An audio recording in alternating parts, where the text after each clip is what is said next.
Folks, Black Star Network is here.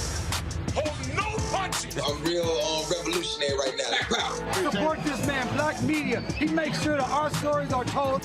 Thank you for being the voice of Black America, Roland. Stay black. I love y'all. All momentum we have now, we have to keep this going. The video looks phenomenal. See, this difference between Black Star Network and Black-owned media and something like CNN. You can't be Black-owned media and be scared. It's time to be smart. Bring your eyeballs home. You dig?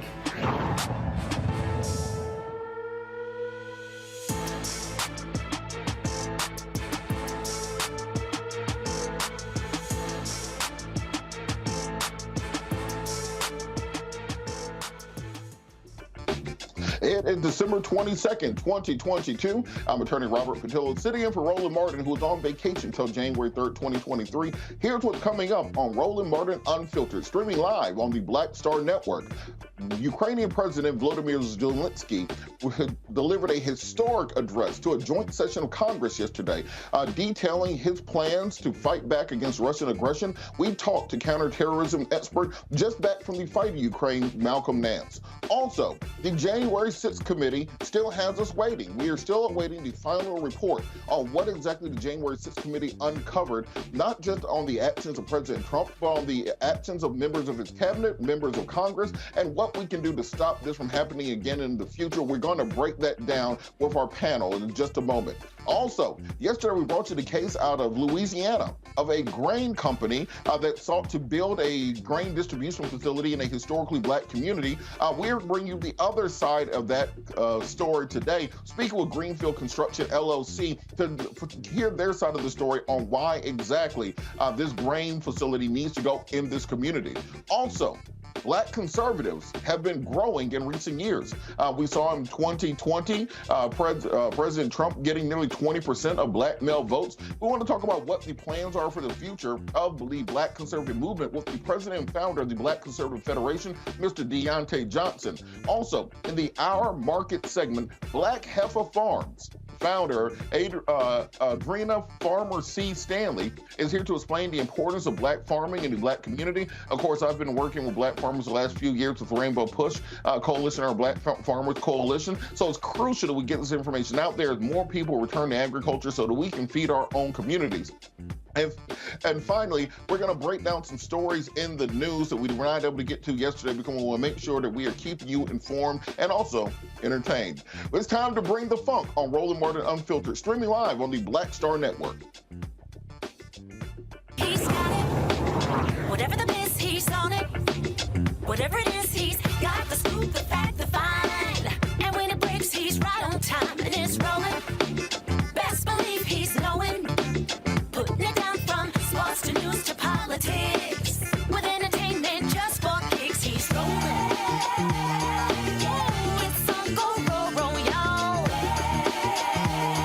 Yeah, it's Roland Martin, yeah. Rolling with Roland now. He's funk, he's fresh, he's real, the best, you know he's Roland Martin now.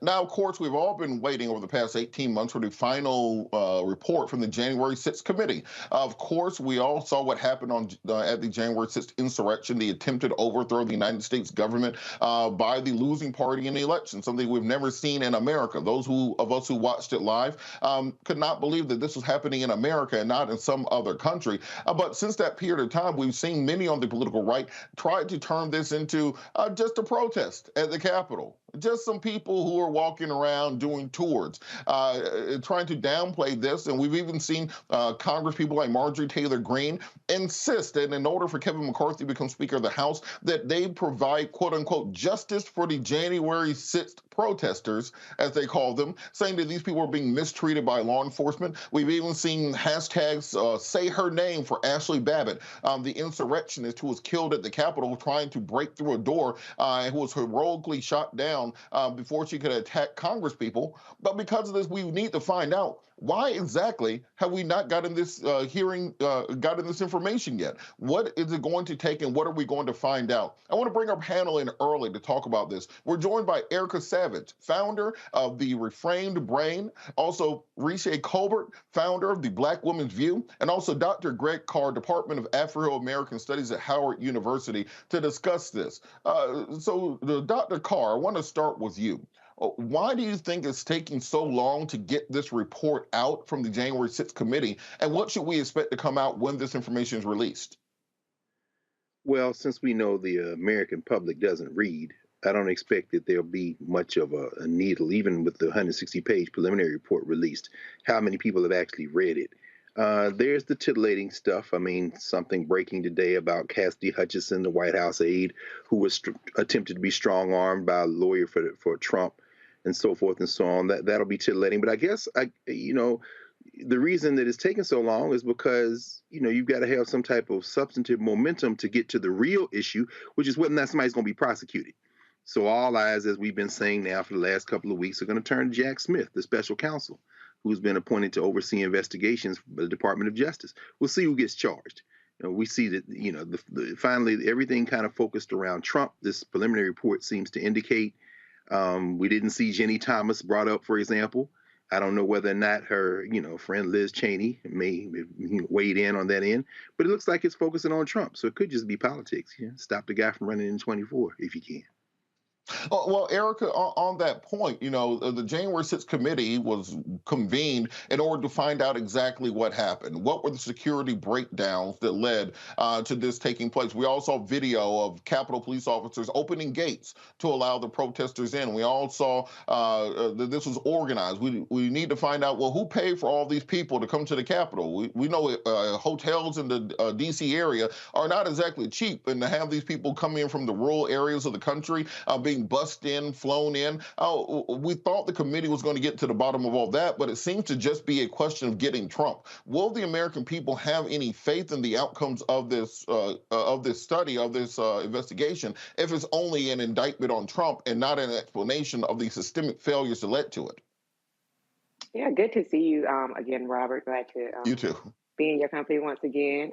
But I will say around this, I think that, to Dr. Carr's point, unless it's really kind of like tightly into a certain number of characters, it really doesn't capture the public. One of the things that I was really intrigued by, of course, as all of us have been following this, is really the way that the right will definitely take hold of hashtags, words that we've used to really speak our pain and to make people get eyeballs on campaigns that are specific to Black people. And so when I heard that Say Your Name, like that was trending, I just received something from the African American Policy Institute specifically around celebrating the anniversary of Say Your Name. And then all of those mothers and family members alike who have been, forever hurt because they've lost their child, their daughter specifically, due to gun violence on that of police. So just wanted to kind of get that in to say that I think that the public already has an idea of what happened on January 6th. We saw it before our own eyes. It was really good to see this summer that there were people that were interested in getting more details and actually engaging us a lot further into understanding what led up to that, and then some of the things that happened after the attack, and the people that were affected, right there in Georgia.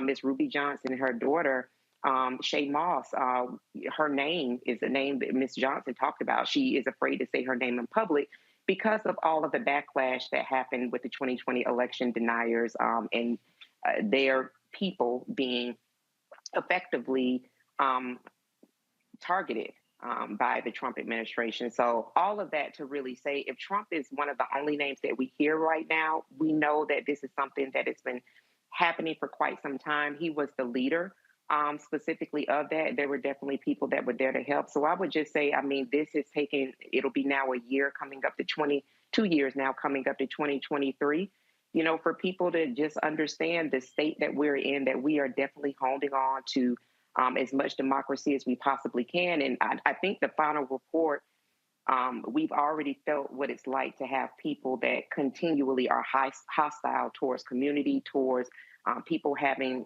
freedom. So I think what the report will do is just memorialize what we already know.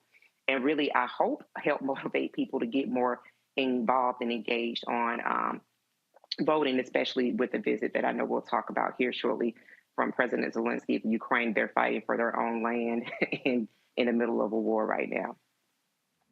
And Reese, I wanted to kind of look at the other actors that we know were involved in January 6th that we really have heard no testimony about. Josh Hawley, the senator from Missouri, who spoke at the rally and was revving up the crowd, fist bumping them.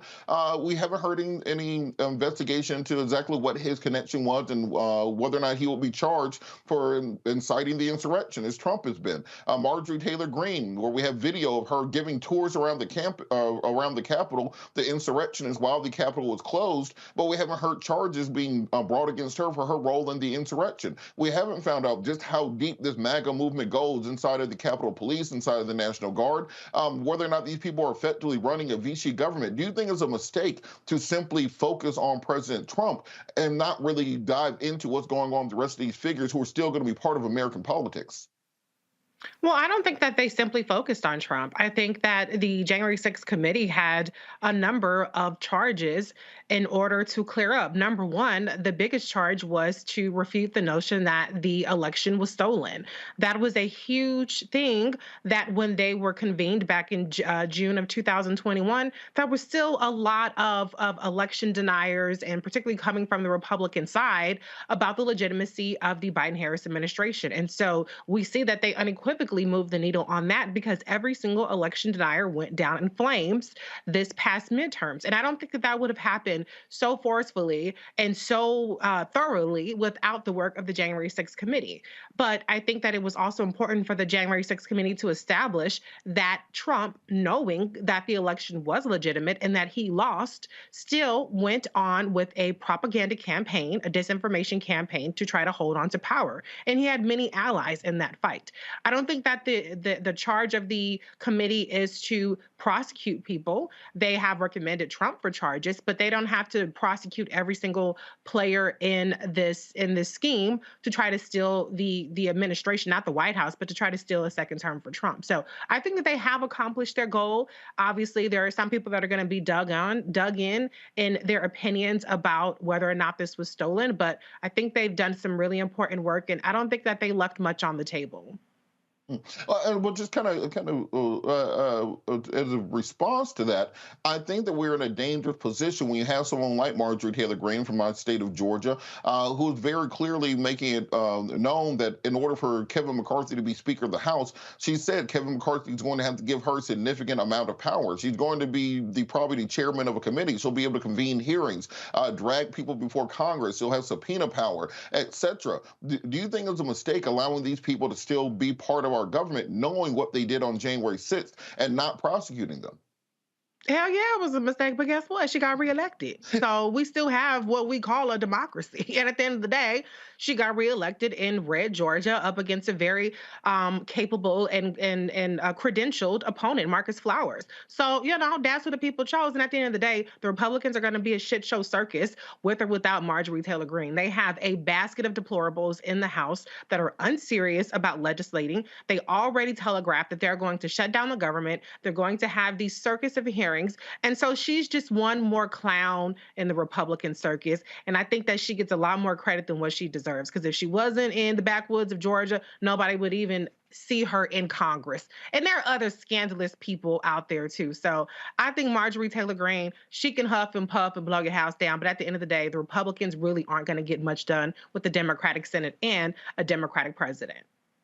And Erica, on that point, we're seeing a schism taking place even in the MAGA movement in the Republican Party, where you have Marjorie Taylor Greene, who supported McCarthy, then you have Lauren Boebert, and them two are going back and forth in a trailer park battle that you usually see on the Jerry Springer show.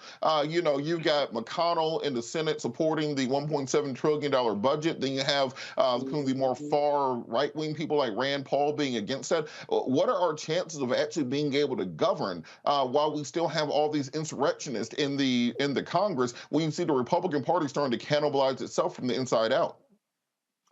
Yeah, all those things are very true, but this takes me back to 2010, I think it was, and that was the advent of the Tea Party. We have seen this sorry-ass, power-grabbing, I love my skin color bullshit before, and I think that this really underscores, to Reese's point, of everything she says, the demand that it places on the vote. Because when you look inside of Congress, when you look inside to see, those 435 members that have to go up for election every 2 years, so they're pretty much actively campaigning. She has campaigned about who she is. Not much is going to change. The response is then, what do we do about that? Because all of the things that you named, Congress has the power of the purse. So you mean to tell me in the culture of get your bag, you're going to let somebody steal your bag? All of that to say, this is why we spend so much time on this platform really talking about the importance of being involved in your local, state, and your federal elections. But most importantly, get involved in what's happening in your neighborhood. When you have people, like Reese brought up, you had a great candidate, Marcus Flowers. Marcus Flowers had, he laid out who he was, who he wasn't, what effectively he wanted to do for the state. Things that he saw with Marjorie Greene Taylor, he said, time's up for that. but people didn't show up in a way that actually echoed to say that we're actually on the side of democracy. So, you know, to the point that we're all raising, this again is why it is important to know what is happening in your community, so that when we get people like this that do decide that they want to go and run around Washington, D.C., that they claim to hate so much, but they love being here so much at the same time, that is our toolkit to say, well, no, they have people that are funding their wildness because it works for them. What are we doing in response to that besides getting on social media and complaining about it, having hot takes about it? We have to be actively involved and engaged in ensuring that people like this don't continue to run amok in a place that we effectively pay their salaries. You know, I think my fear is that if this committee is just about Trump and people see it as a question of getting Trump, if you put Trump in jail, he becomes that martyr type figure. And if we don't go into who paid for all these people to be here, who organized it, who got the permits, who was working with the Capitol Police, what members of Congress were involved, that this will become the new normal. That this will become how every election is settled. There was a point in time where we were used to candidates conceding after races. That's a thing of the past now. There was a point in time where people would come together for that first 100 days or that first 100 years of administration and try to push through an American agenda. That doesn't happen anymore. There was a point in time where they would say, well, the president gets their Supreme Court justices. They get their cabinet picks. That doesn't happen anymore. I'm afraid this becomes the new normal if we don't root this out. And that's one of the dangers of the January 6th committee. If it's simply a question of Trump. Trump is a figurehead of this movement. These people existed before Trump. They'll exist after Trump. So we have to ensure that we are detailing this, because even a candidate like Herschel Walker lost by 1.5 points. Dr. Oz lost by 2 points. Carrie Lake lost by 1.5 points in Arizona. So it's not that this is a landslide against them. There's still a big portion of the country that agrees with this way of thinking. We're going to go to a quick break. You're watching Roland Martin Unfiltered streaming live on the Black Star Network. We'll be right back.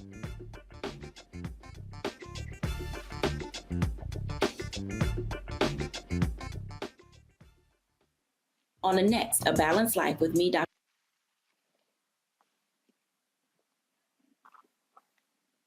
I am on screen, and I am representing what a black man is to the entire world that's going to see this. And this might be the only black man, a representation of a black man that they see. Right.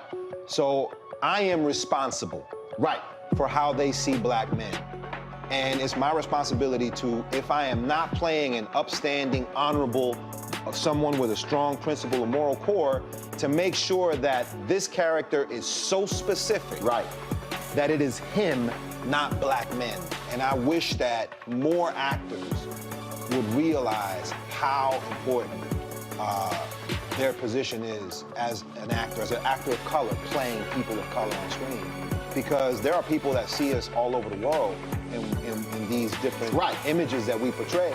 And not everyone knows black people to know, yes, that's not all.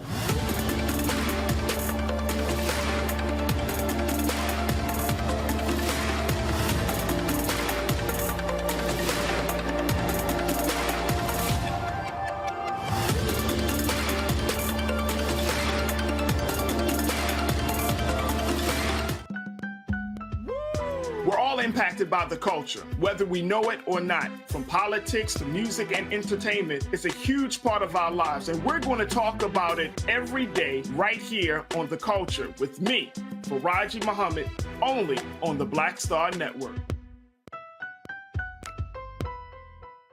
You want me to do something crazy, but I don't know what to do. I'd rather just sit here. Hi, this is Cheryl Lee Ralph, and you are watching Roland Martin, Unfiltered. I mean, could it be any other way? Really? It's Roland Martin.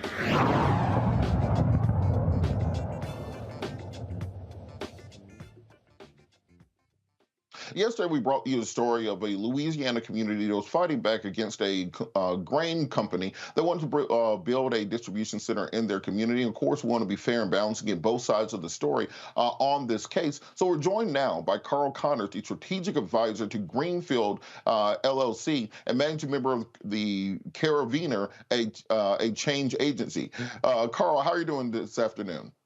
Good evening. Thank you for having me.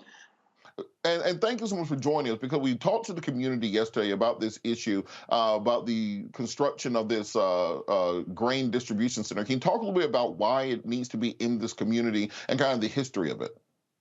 Yes, so thanks again for having me. And I'll start by saying that, Greenfield is a grain export facility.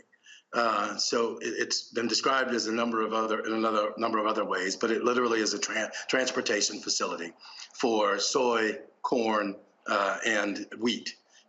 And as we look at the history of how it got to Wallace and why Wallace, Greenfield at its core believes that, there are transformational ways that communities like Wallace can become more relevant in what kinds of businesses come to them and how they actually can revitalize their areas. Because as you well know, across the country, there are other areas similar to this one with historically disadvantaged individuals who have often gotten what's been given to them as opposed to what they may like. And from the very beginning, Greenfield has gone into the community in Wallace and Edgard, spoken with the residents there to talk to them about, how Greenfield could show up in that community in a way that helped them to revitalize and be able to keep more of their kids literally in town, as opposed to feeling as if they had to leave for prosperity. And the other aspects of Greenfield that have been really attractive to the members of the community, and I get it in conversations that I have all the time with residents there, and it was driven home particularly by one of the pastors there, Pastor Corey Baptiste, in a recent conversation, that he himself had gone off from Wallace post-high school graduation and was gone for about 20 years before he made his way back to the area. And it was primarily because of the opportunities that didn't exist there. Now they have an opportunity to participate in a greener, safer job that is a well-paying job that for them really matters, right? Because they don't want to sacrifice their health for prosperity. And they are very much interested in this transformational green economy that is coming. And as an agricultural facility at heart, Greenfield would be providing that. In our conversations, as I said from the beginning with the community, we asked those members of the community what mattered most to them, right? And, how could a company show up in a way that was beneficial to the efforts that they had going on? They talked about jobs, economic development, of course.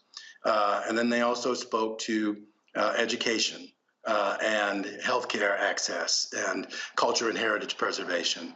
And from the conversations that we've had, and there have been, well over 40 meetings and over 500 individuals talked with in that community by Greenfield representatives. And we've taken what they've said to us and tried to put together partnerships where we could and are working on other partnerships to enhance those things that they told to us. One of the main issues that have been plaguing that community has been the education system and lack of opportunities once kids graduate from the local high school. So for 2 years now, Greenfield has provided scholarship opportunities for kids at that high school to go on to the local regional community college to be trained for jobs in this new green economy. Those kids who are participating in those scholarship programs are guaranteed a job at Greenfield once it's permitted and opened, but they don't have to work for Greenfield. So we literally are just trying to make sure that they are job ready. And the hope is, of course, that we will build the facility and that they can come and work for us, but they're not obligated to.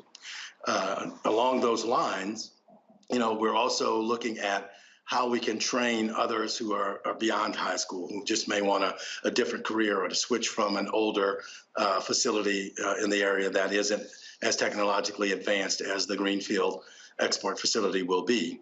And so we've had meetings with the community. Wallace, as you may know, is a house, has about 95 or 98 households in it. We had a community meeting there and 78 people showed up for that meeting. And they were very much in support of Greenfield and it being built, and primarily, again, because there are hopes that these greener, safer jobs put them in a place where they can stabilize their loss of their kids leaving the community, but have them there in a place and working a career that doesn't harm them long term. All right. So yes.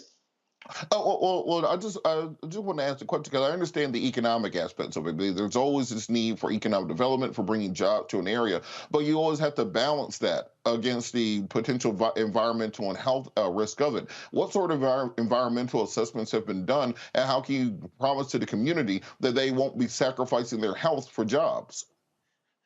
That's a very good question, and I appreciate you asking it. And of course, with projects like this, you do studies, and we've used the EPA's environmental EJ screening process to do a robust analysis of the environmental or potential environmental impacts that projects like this could have on that community. And primarily, the air pollution, noise, sound, those types of aspects of a project matter to the people who live in that community.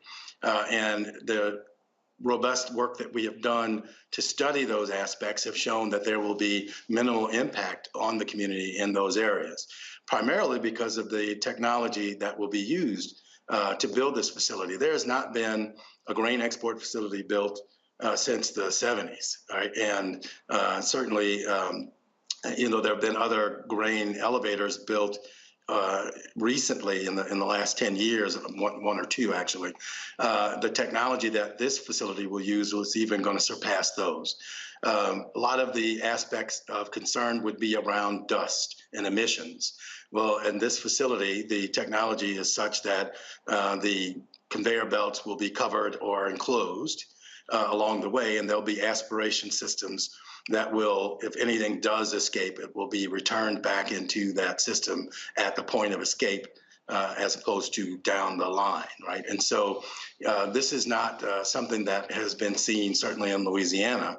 And so we are very enthusiastic about how this will be able to provide for that community a safer, greener job, right, where they don't have to risk their health for their prosperity. I'm an old country boy, so I think sometimes I put the cart ahead of the horse. You can kind of talk about what the facility will be doing for those people who didn't grow up around grain and farming. What's going to be going on at this facility that's causing these concerns about the environmental impact? Yes. So at its heart, this is, as I said before, it's a transportation facility. So grain will come in, 90% of which will come in by barge. And that's done purposefully because we wanted to reduce the truck and train traffic.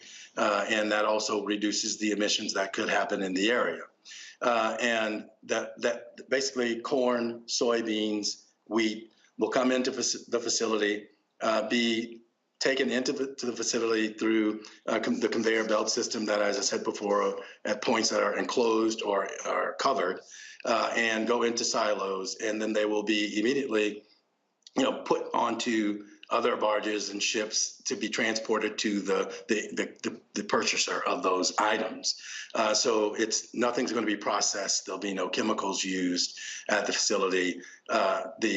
No groundwater use as well, which also, as you know, is important to the environmental aspects of this project. So that's effectively what this project is, right? It is not the grain elevator of 40 years ago that had exposed conveyor belts where dust and emissions were going into the air, adding to the issues that some have raised, right?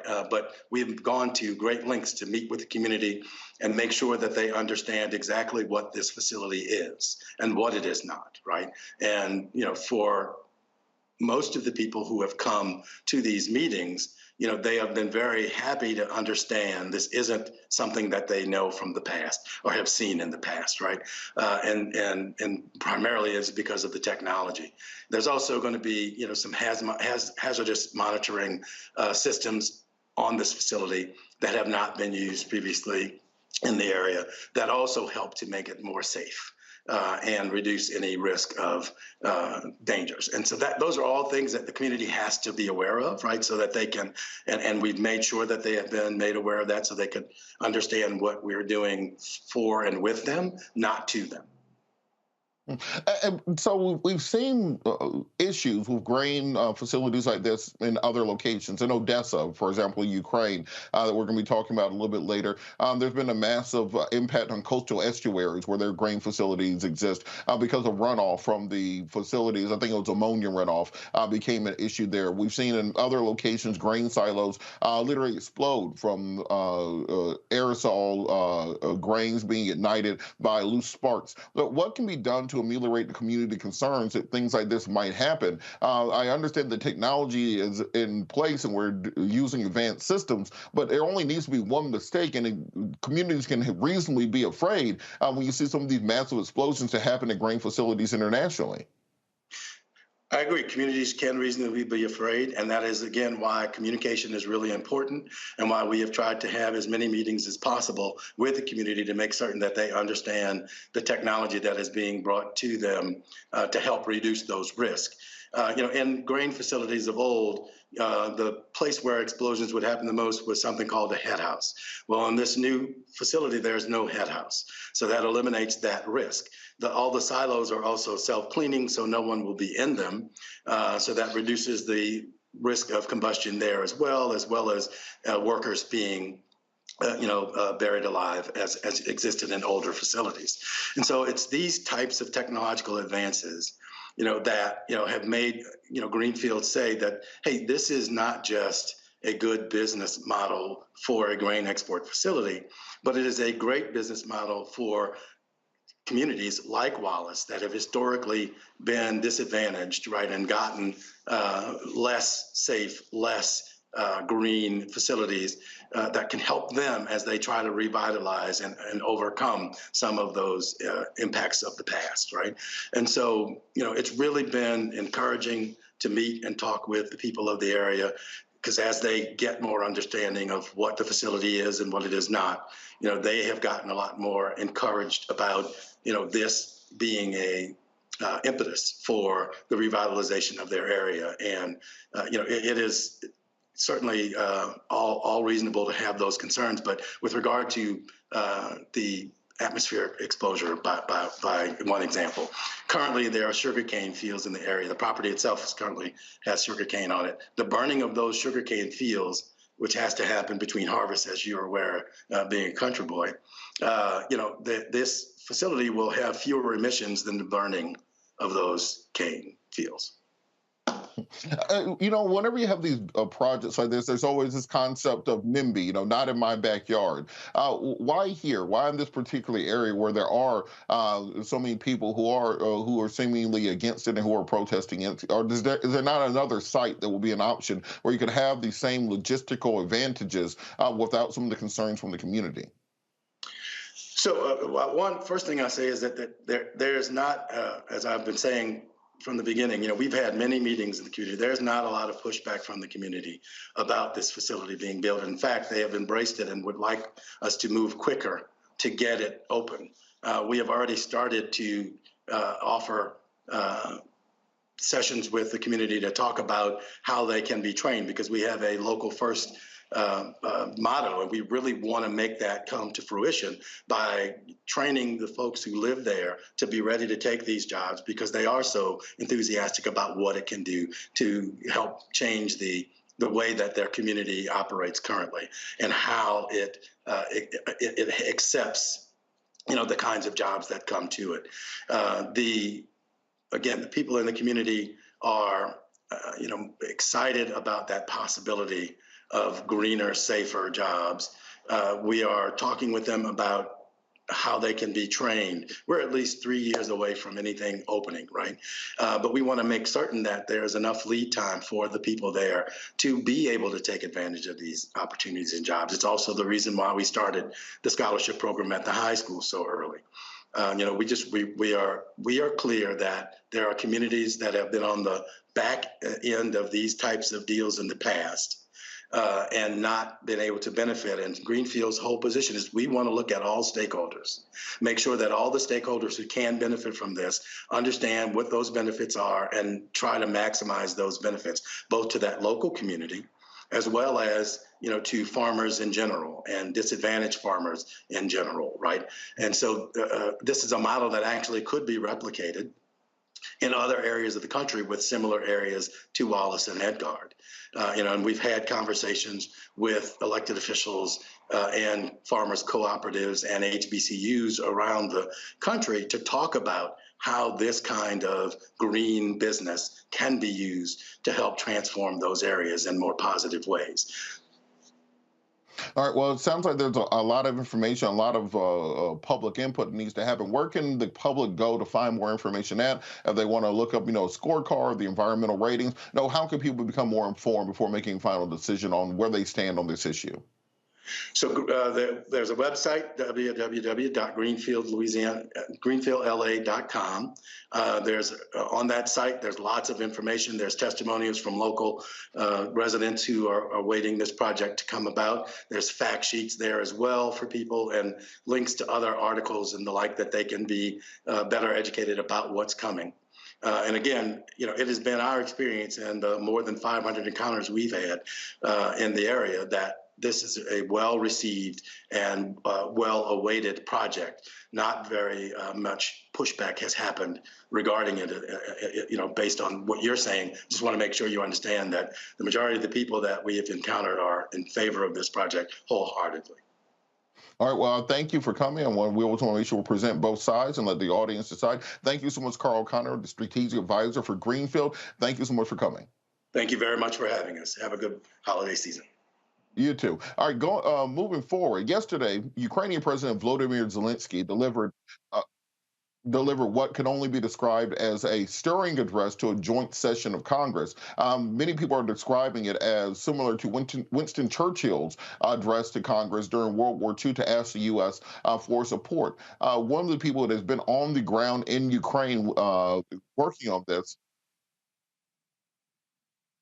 one of the people that's been on the ground discussing this has been Malcolm Nance. We're going to talk to him after the break. So we're going to take a quick break and come back and have this discussion on exactly what President Zelensky sought to achieve with this visit here to the United States of America and his meeting with President Biden. We'll be back after the break. You're watching Roland Martin Unfiltered streaming live on the Black Star Network. I love directing. It's a different kind of piece. I do believe that the 30 years I was acting was to prepare me for what I'm supposed to be doing and that what I really am good at. But when you were acting, were you even thinking about directing? Nope. Were you? So what the hell happened? If you had asked me 15 years ago, I probably would have said, no, I don't know. I was doing Ava DuVernay's first film, I Will Follow. Mm-hmm. And during that process, I think because it was her first film, maybe She's self-taught. Absolutely. I probably gave too many suggestions. And at some point, Ava said to me, I think you're a director and you don't know it.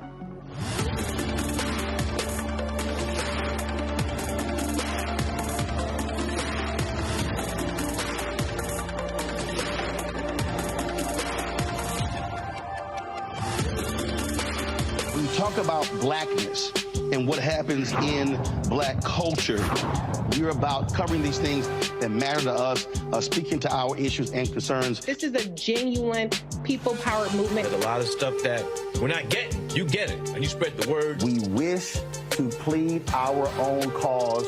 Too long have others spoken for us. We cannot tell our own story if we can't pay for it. This is about covering us. Invest in black-owned media. Your dollars matter.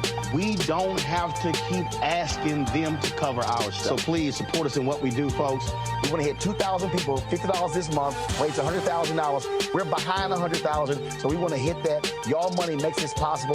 Checks and money orders go to P.O. Box 57196, Washington, D.C. 20037-0196. The Cash App is $RM Unfiltered. PayPal is R Martin Unfiltered. Venmo is RM Unfiltered. Zelle is Roland@RolandSMartin.com. On the next A Balanced Life with me, Dr. Jackie, it's time to tie up those loose ends. setting yourself up for balance, success, and even prosperity in the new year. Financial expert Pamela Sams joins our panel. She will give us a checklist of things that we need to do before the calendar turns. We develop our money mindset by the age of 6.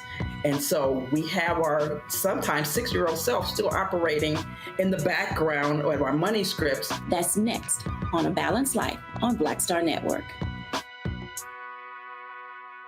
Next on the Black Table with me, Greg Carr, we welcome the Black Star Network's very own Roland Martin, who joins us to talk about his new book, White Fear, How the Browning of America is Making White Folks Lose Their Minds.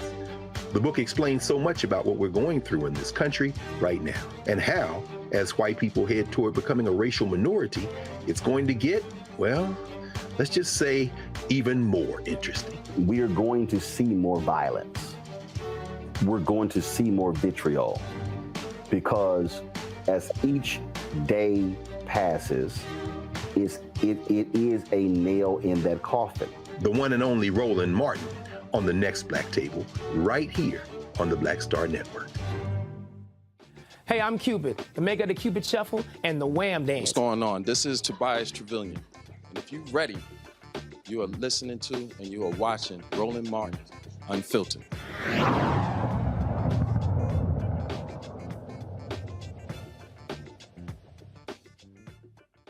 What we've seen in the last few years is a weird change in American politics that people do not see, which is that we've seen more and more African Americans, particularly African American men, voting Republican. It's not huge numbers yet, but we're seeing the shift take place. You know, there was a point in time where prior to 2016, Democrats would usually get around 93 to 95% of the black male vote. In more recent elections, it's been closer to 85 to 88% of the black male vote. President Trump, indeed, got over 20% of the black male vote in 2020.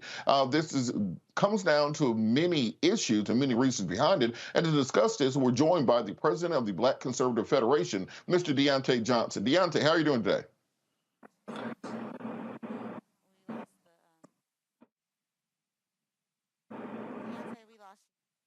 All right, I think we lost Deontay, but we're going to come back to him in just a second. We're going to bring in our panel to talk about this until we can get Deontay reconnected. Dr. Carr, well, why do you think we've seen these numbers of African-American men vote, or for some reason suddenly deciding to kind of switch parties or being less enthusiastic about the Democratic Party as we've seen previously? Well, I don't generally narrate it in terms of gender, but whoever is switching to what is called conservative, but is really in the moment we're seeing now, white supremacists and fascists, I'll just reduce it to one word: ignorance. We are at an inflection point in the earlier conversation about the January 6th committee. Unlike the Watergate era, the 1970s, unlike even the September 11th commission, where there was some bipartisan fact-finding, that kind of thing, we've reached a stage now where the white nationalists have decided that there's not going to be a country if they can't run it. While we're looking at politics in Congress and elections, the case that was argued 2 weeks ago before the Supreme Court, Moore versus Harper, with the independent state legislature theory, the argument that state legislatures can basically replace their will for the will of voters, the will of their state Supreme Courts, the will of governors. This, and I expect that Moore versus Harper is going to affirm that theory. One which was birthed, by the way, in a concurrence by William Rehnquist in Bush versus Gore. We're looking at a moment now where the white nationalists have decided that if they can't run it, they will destroy it. This is something that is kind of without precedent, not even during the U.S. Civil War.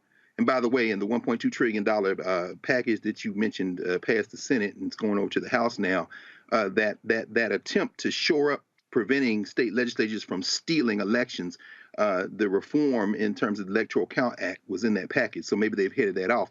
I'm bringing that up to say that the black men, the black women, but majority black men who are moving to the conservative party, so-called voting for the Republican Party, I guarantee you put a pistol in their mouth and say, I'm gonna blow your brains out if you don't know anything about what, I'm gonna blow your brains out if you can't explain what Dr. Carr is talking about right now. There'd be a lot of dead brothers in the world. because they don't understand. Cultural conservatism is different than the politics of what's going on now. They think they're voting for their interests, but in fact, they're switching to a party that has not only their interests in heart, they don't have the interests of the poor whites at heart. And we're at that inflection point. I think ignorance is driving this switch.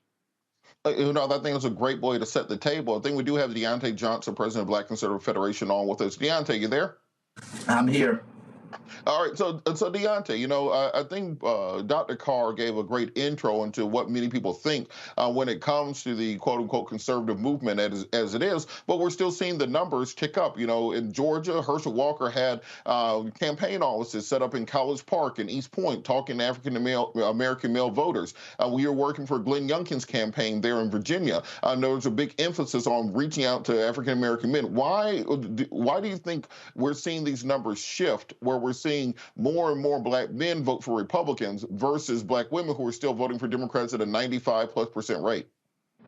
Well, the biggest thing is the attention for black men. In the Democratic Party, black men have been the forgotten group.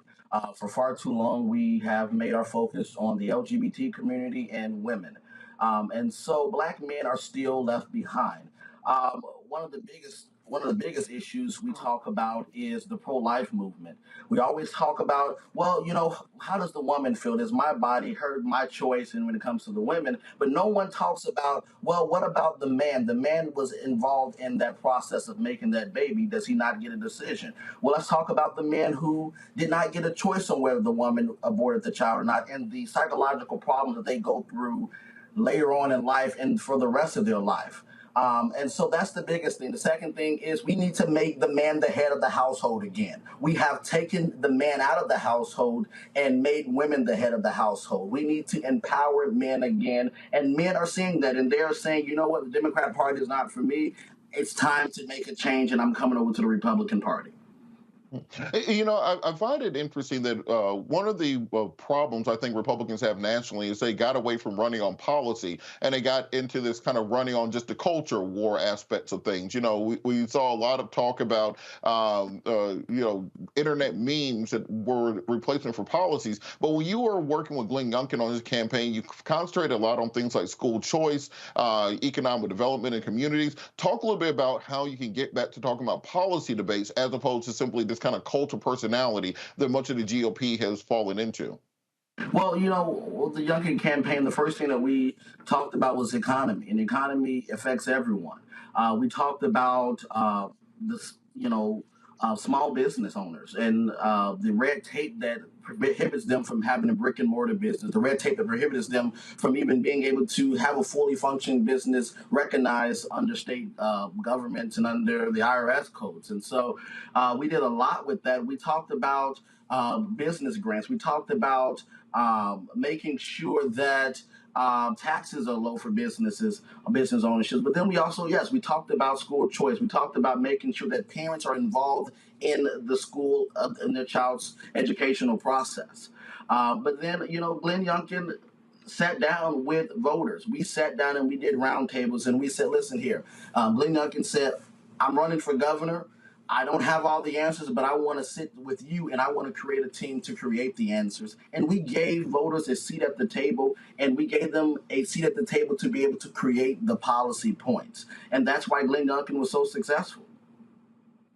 Now, why do you think the broader GOP isn't taking that strategy going forward? It seems that you're still getting I call them the entertainers when it comes to the outreach to black voters. Instead of having people who can talk about policy, talk about school choice, talk about economic development, they'll trot out Diamond and Silk. They'll trot out Herschel Walker. They'll trot out, entertainers. How can it switch back to a point where you're actually getting people who can talk about actual policies to help communities as opposed to simply people who are great for internet memes and videos?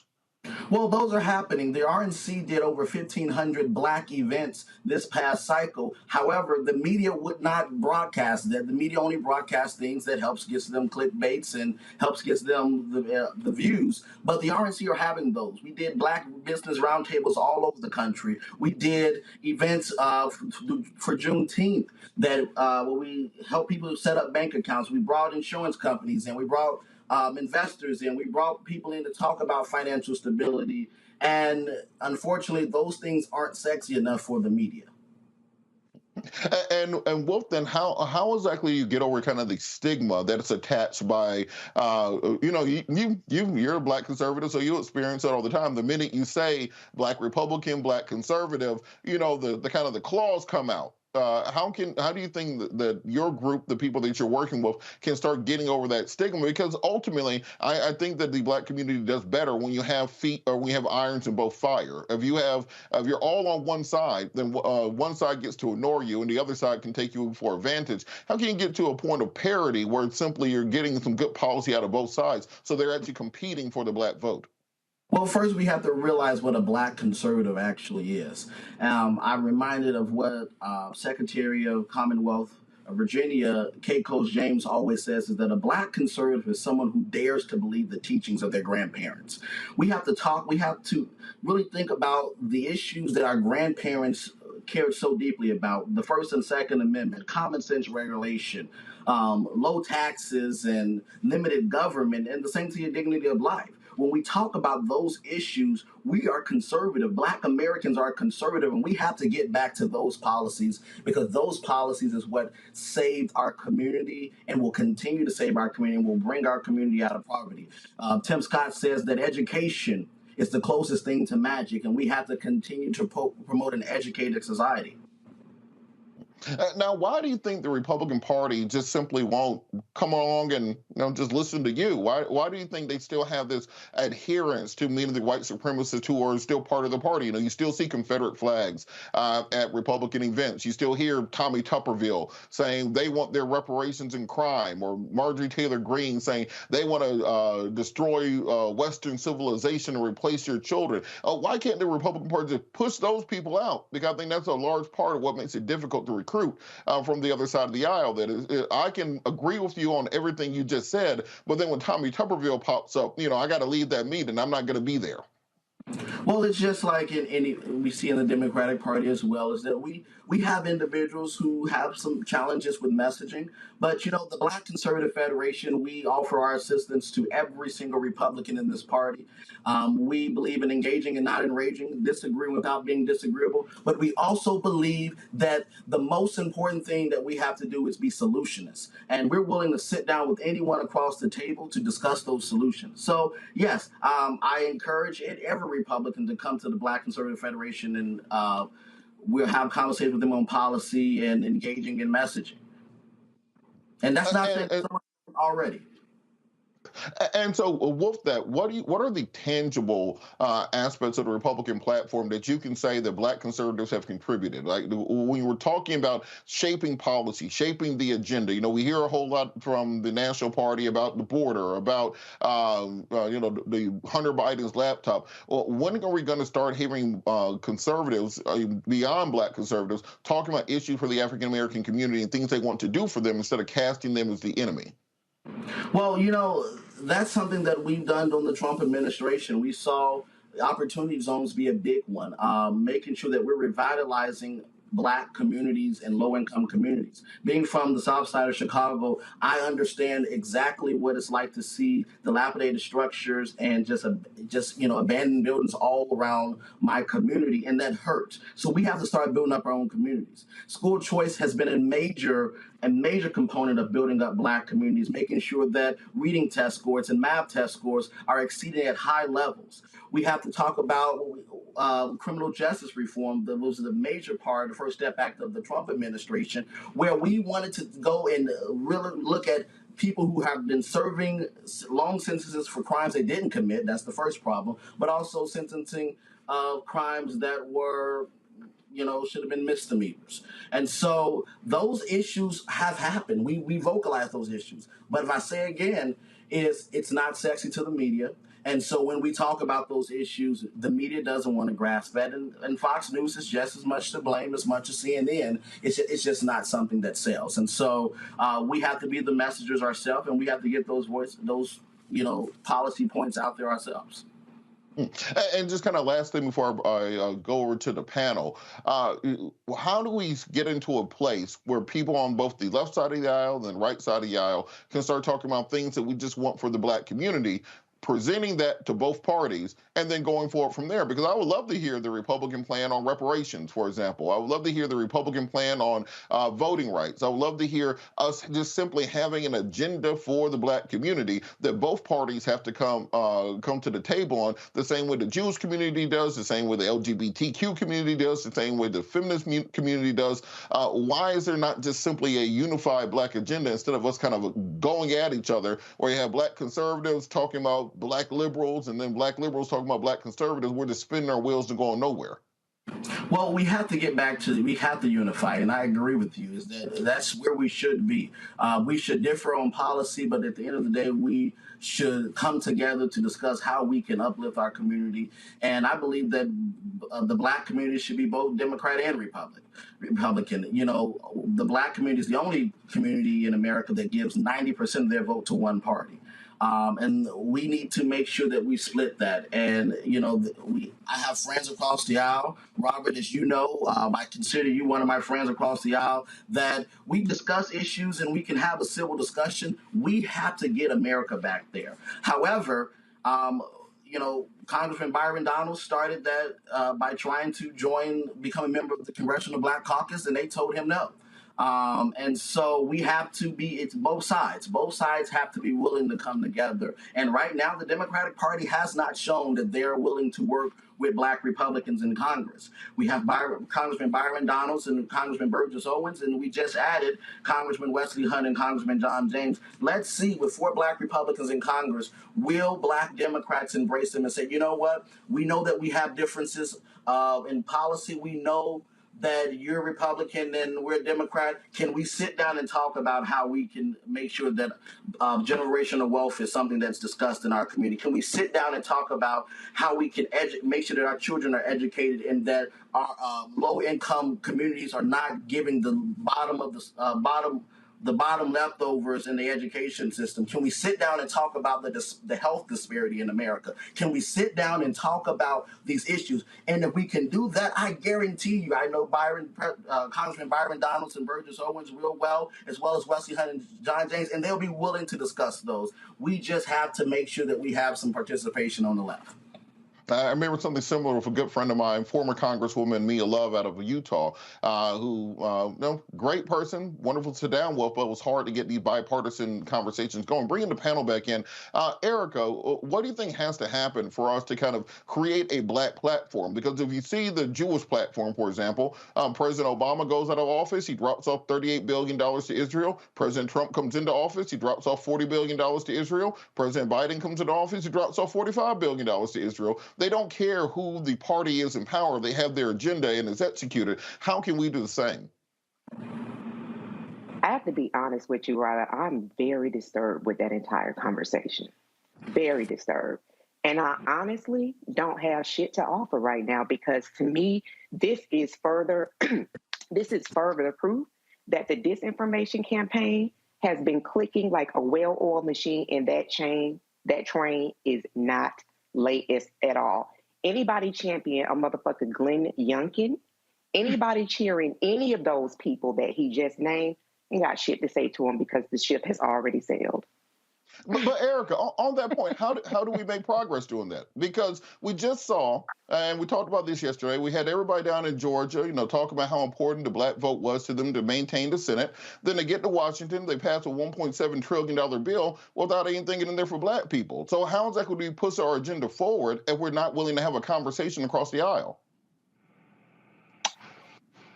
To say, so there's so much in that, because to say, I'm going back to the LGBTQ women not being a focus. There's so many places in this conversation to then jump over to say what happened with the fool known as Herschel Walker walking around in East Point talking to anybody about what? What the fuck was he talking about? What was he talking about? What message, what clear message did Herschel Walker communicate to anybody? So then to say that I'm a part of the 95%, right? Because as a person, I'm going to continue to fight for democracy, because I have been given much as a person. I would dare not do what I needed to do in order to make sure that I have done the work for other people that are around me. So that's first and foremost. So for me, really to respond properly, we would have to go through so much of this conversation that is, for me, 100% ignorant. But to really discount people, who carry children in their wombs. Me and Reese have done just that. To discount people because of gender. I'm a woman. That is how the Lord made me. It's fucking stupid. And then to take people, which we all have in our family that are LGBTQIA+, and do the same damn thing to me, we have nothing to talk about. Whatever talking points that have been successfully imprinted by the Republican Party, keep that. Get Reese's book about radical Republicans, read that. But honestly, I absolutely have nothing further to say because so much of what he said in his conversation with you was disrespectful as fuck. Reese, as he mentioned you, do you think there's anywhere Reese, do you think there's anywhere that Black conservatives and Black progressives can come together and create a political agenda going forward where we can get something done across the aisle regardless of who's in power? First of all, I have to start by saying, period, sis. Thank you for setting it off. Because at the end of the day, I was like aghast at some of the disrespectful comments that were made, disrespectful, chauvinistic, misogynistic, and ahistorical, talking about daring to believe their ancestors. Our ancestors believed in limited government when we were trying to get the Civil Rights Act passed, when we were trying to get desegregation. That was limited government? I don't think so. So, I mean, there's so many ahistorical things. As far as can we go hand in hand, kumbaya, no, we cannot. As long as what people are pitching is really rooted in white supremacy, we can't be hand in hand with that. And I'm not saying that Democrats are perfect. I'm not saying that all Republicans ain't shit. However, I'm not seeing nothing that I can really rock with in what is being said. And I just want to go back to the website, too, because I looked it up because, I mean, I didn't get a lot of advance notice about who was coming on, but I looked up this Black Conservative Foundation Federation. And one of the things that it says individuals, families, and communities makes the best decisions regarding their own well-being, not the government. Apparently, that does not include women and our bodily autonomy and our ability to have or not have children. And I would also like to point out that the Republican Party is trying to attack contraception. Right now in the state of Texas, a judge has ruled that if you're a teenager, you cannot get access to contraception. And guess what? In Texas, abortion is illegal. So you can't get contraception, you can't get an abortion. And y'all want to talk about the head of the household and the family. What kind of family is it having a forced birth? When you're not having forced marriages, and I'm not for that either, you're not having forced fathers, you're only having forced birthing happening to mothers. And so all of this shit is just completely ridiculous to me. It sounds good, some of the talking points. If Republicans were actually about some of the stuff, low taxes, I'm with low taxes. My taxes too damn high. I ain't got no stimulus. I ain't got no nothing. If that's what they were actually about, we might have a friend in Jesus with that. But so much of what the Republican Party is about, their receipts are all in sexism and bigotry, particularly against women. And then you throw in Black people, and then you throw in LGBTQI people. And yes, they are people, and they are absolutely deserving of humanity and equal rights like anybody else. Then we got a big, big problem. So no, ain't no alliance nowhere, especially when you start off acting like Black women are being bestowed some kind of attention or grace. Not when we looking at people dragging the hell out of Megan Thee Stallion for getting shot. I don't think so. So we living in two different worlds. We gotta have a shared reality before we can march forward together. And I ain't hosting, so I ain't got to be as nice as I was last time.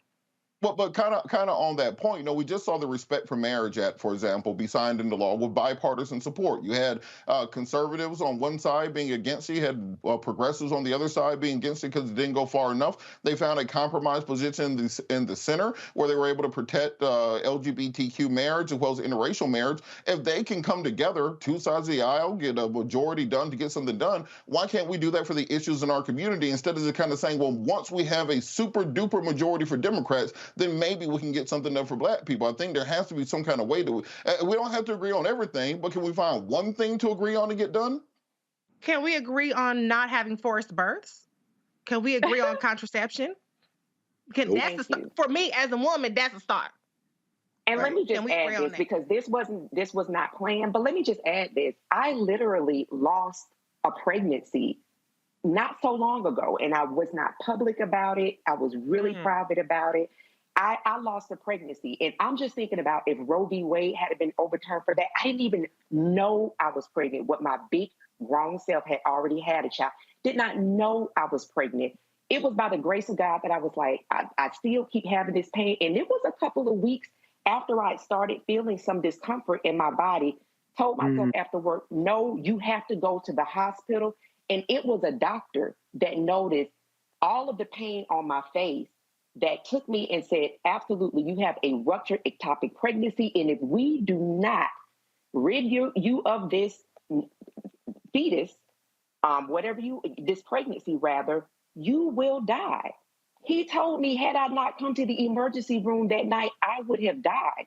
And my partner was deployed in Afghanistan at the time. So for anybody to talk about a woman having babies, that is not light work.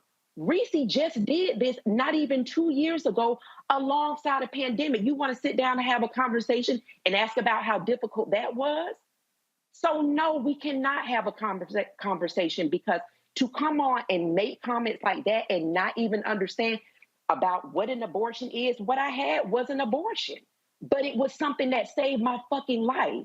So no, you don't get to come over here and have all of this long commentary and then ask the question, can we all get on the same page? What the hell are you talking about? You have asserted yourself as a person who should be able, because you are a man, period. You have asserted yourself as a person who should make decisions and be the decision bearer to possibly my own life or death.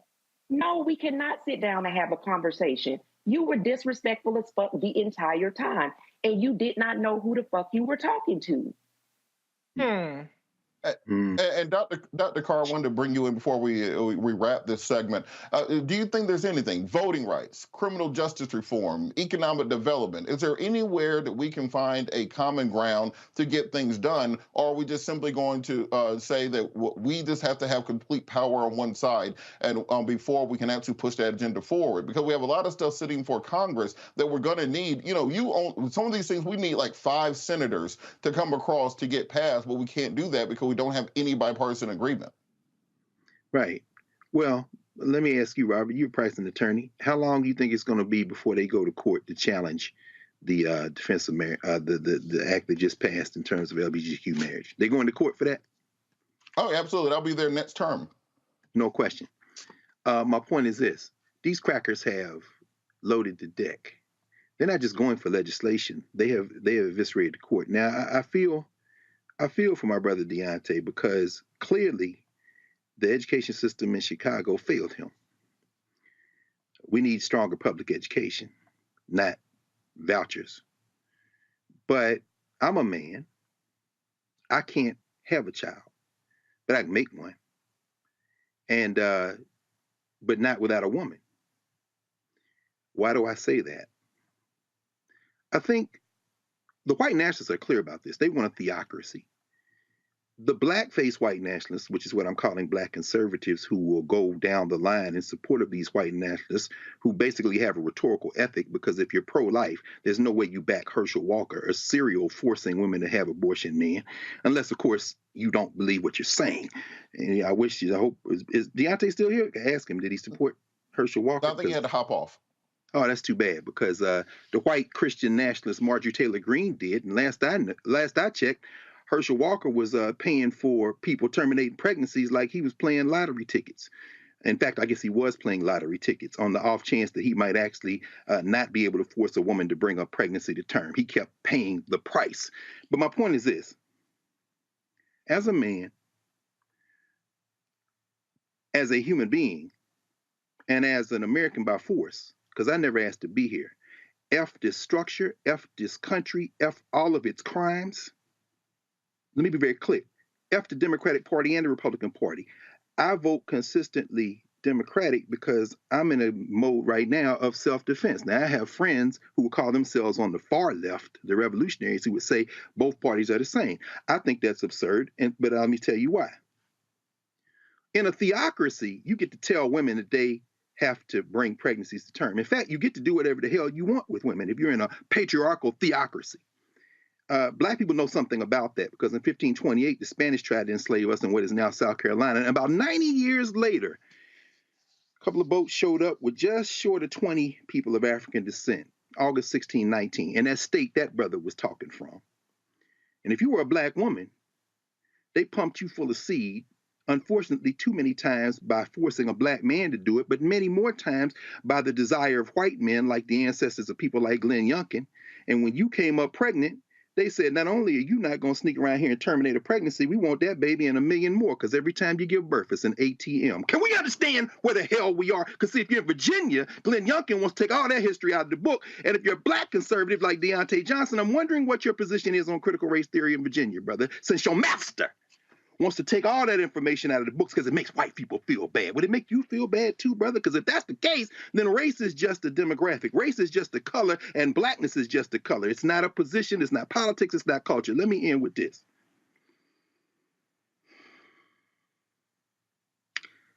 I would feel sorry for that brother if that ignorance wasn't deadly. That ignorance is deadly. We're not talking about, Robert, a black agenda. You tried to give that brother an out. There was a time when we talked about black agendas. But if you're going to bring up K. James, let me be very clear. Your grandfather and your grandmother's Republican Party is not the Republican Party of today. Your grandfather's Republican Party that you trying to weigh on, what you calling the Republican Party of your grandparents, that will be the Democratic Party of the Dixiecrats. They have migrated to the Republican Party now. And so if you're going to support the Republican Party, then you're supporting open white supremacy, and they're saying it with their full throats. I'm not saying support the Democratic Party uncritically. Of course, we got to bang on them because too many of them, Joe Biden being one, think that you can have bipartisanship. This isn't about left or right. This is about white nationalism.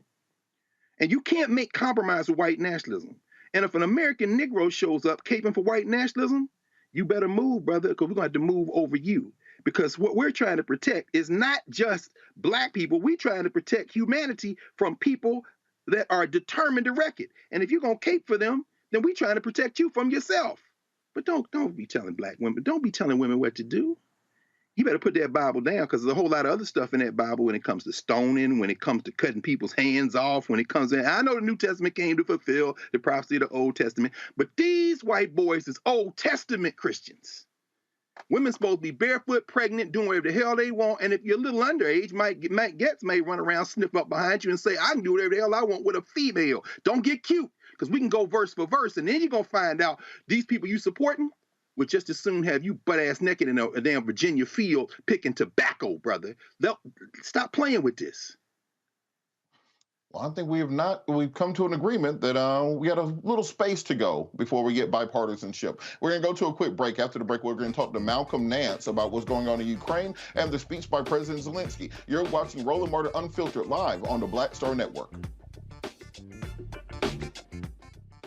When you talk about blackness and what happens in black culture, we're about covering these things that matter to us, speaking to our issues and concerns. This is a genuine people-powered movement. There's a lot of stuff that we're not getting. You get it, and you spread the word. We wish to plead our own cause.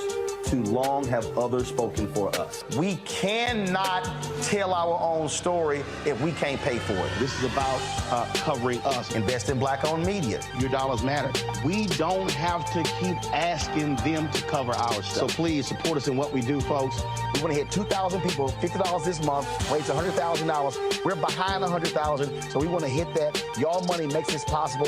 Checks and money orders go to P.O. Box 57196, Washington, D.C. 20037-0196. The Cash App is $RM Unfiltered. PayPal is R Martin Unfiltered. Venmo is RM Unfiltered. Zelle is roland@rolandsmartin.com. On the next A Balanced Life with me, Dr. Jackie, it's time to tie up those loose ends. Setting yourself up for balance, success, and even prosperity in the new year. Financial expert Pamela Sams joins our panel. She will give us a checklist of things that we need to do before the calendar turns. We develop our money mindset by the age of 6. And so we have our sometimes 6-year-old self still operating in the background of our money scripts. That's next on A Balanced Life on Black Star Network.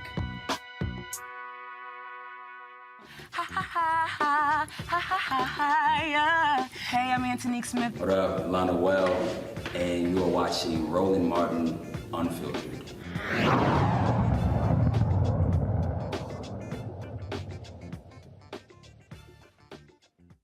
Yesterday, Ukrainian President Volodymyr Zelensky gave an address to the Joint Session of Congress, as well as meeting with President Biden.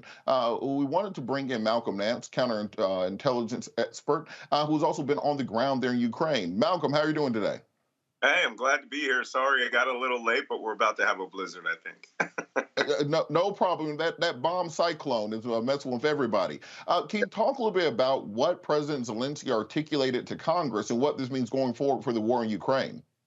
You know, what President Zelensky did, and it's actually pretty amazing because he has not left Ukraine at all since the beginning of the invasion. He's spoken to other bodies by a teleprompter, and he's had numerous world leaders come to Kiev by train themselves to discuss their relationships with Kiev.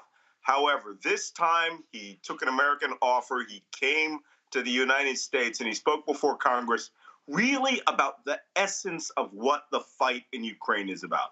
And if there's any one thing that we should know and learn about what is happening in Ukraine, is that this is an existential war, not just for the Ukrainian people. Russia fully intends to wipe out Ukrainian culture. They said that they would eliminate Ukrainian dialect, Slavic language, which is very similar to Russia.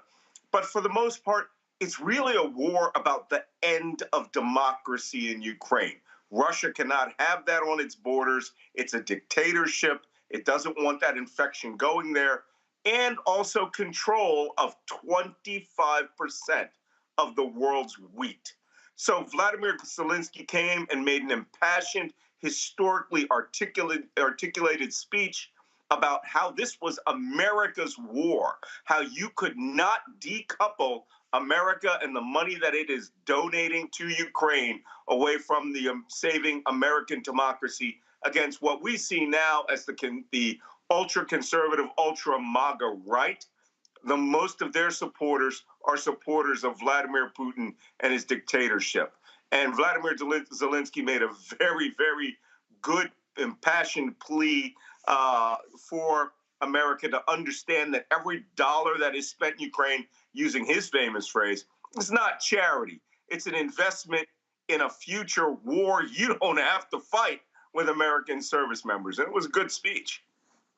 You know, on that point, many people compared the speech to Winston Churchill's address to a joint session of Congress. At the beginning of this special military operation, as the Kremlin calls it, people expected this to be a 3 to 5 day operation. You would do a decapitation strike on Kyiv or replace it with a puppet government, and Ukraine would turn into a subsidiary state, much like Belarus, or much like many of the other former Soviet republics that were part of the Warsaw Pact. But because of U.S. aid to Ukraine, this has turned into a year-long struggle where the Ukrainians seem to be winning. You know, we recently have the Russians flee from Kherson across the Dnieper River. We've seen the counteroffensive in Kharkiv, which has been amazingly successful, regaining territory. Why do you think so many Republicans have suddenly become the pro-Putin party? And even we saw Lauren Boebert and Matt Gaetz refusing to applaud Volodymyr Zelensky. And now they're calling it everything from money laundering to part of the Hunter Biden laptop scheme. Why are Republicans against defending Ukraine?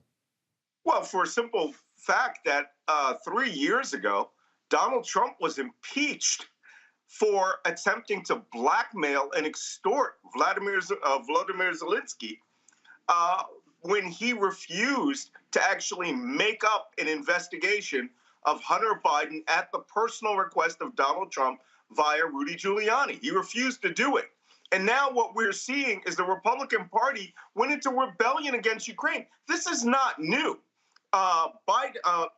Trump understood also, acting as a vassal of Vladimir Putin, that those weapons, the money that they were going to release to Ukraine was to pay for the 1,000 Javelin missiles, the same missiles that broke the Russian invasion at the very beginning of the war. Ukraine would have been rolled over without those missiles. I know.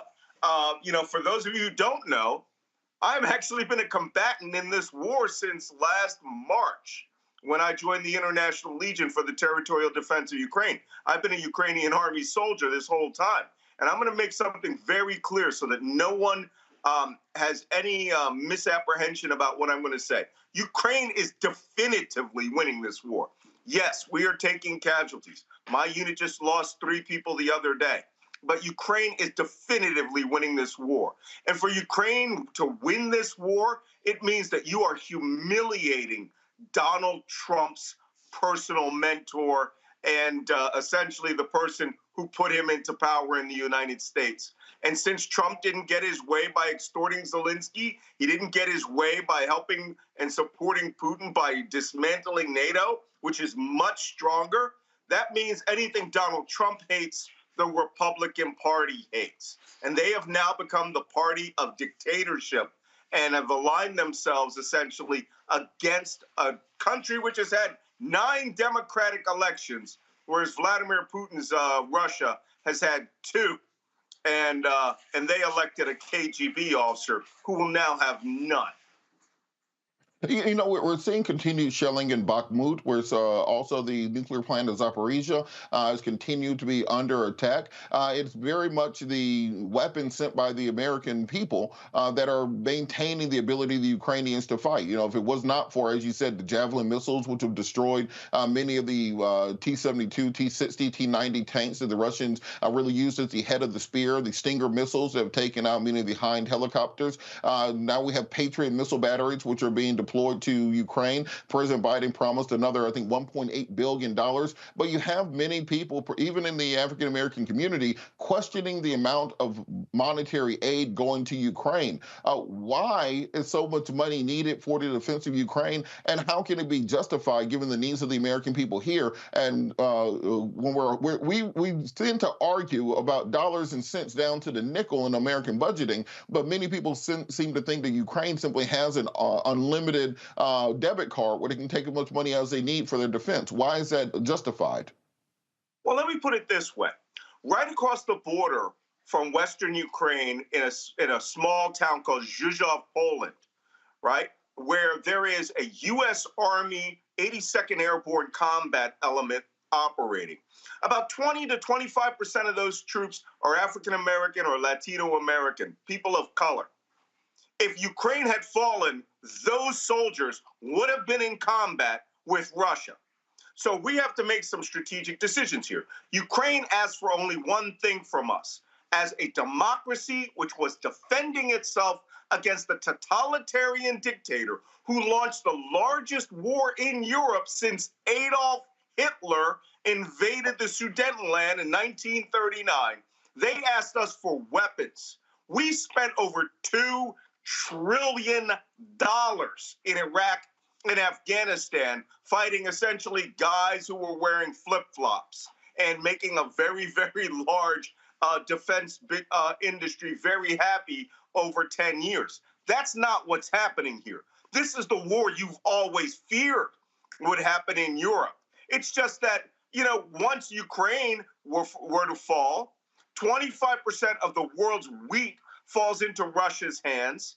A dictator has shows that direct force actually works. What you would have seen was a cascading series of political bodies around the world move away from our style of democracy towards Vladimir Putin's autocracy. This is a war on what ideology will dominate the world.